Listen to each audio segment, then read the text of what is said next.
back in.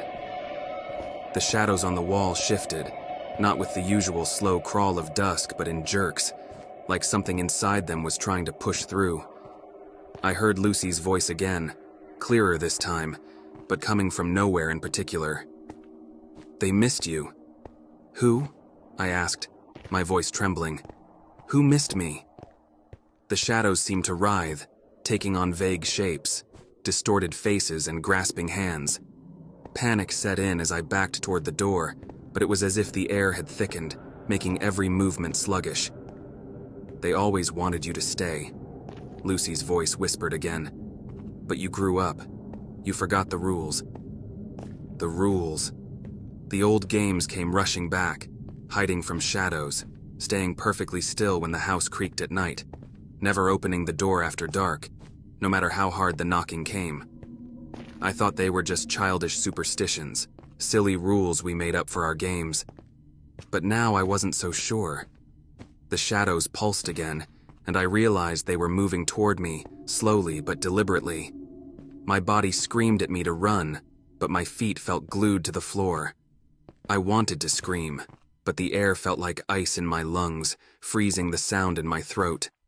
I turned back toward the bed, desperate for an escape. And there she was, Lucy, or something that wore her form.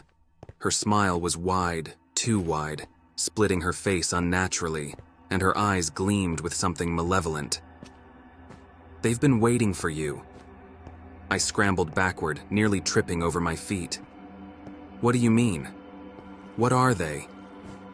She tilted her head, her voice soft but cold. "You stopped seeing them, but they never stopped seeing you. They live in the spaces between your thoughts, between the walls, between what you believe and what you fear." The shadows reached the edge of the bed, their forms sharpening, taking on distinct features. Human, almost, but wrong. Twisted and hollow, their eyes like pits, their hands reaching out for me. "Why now?" I whispered, my back pressed against the cold wall. "Why are you here now?"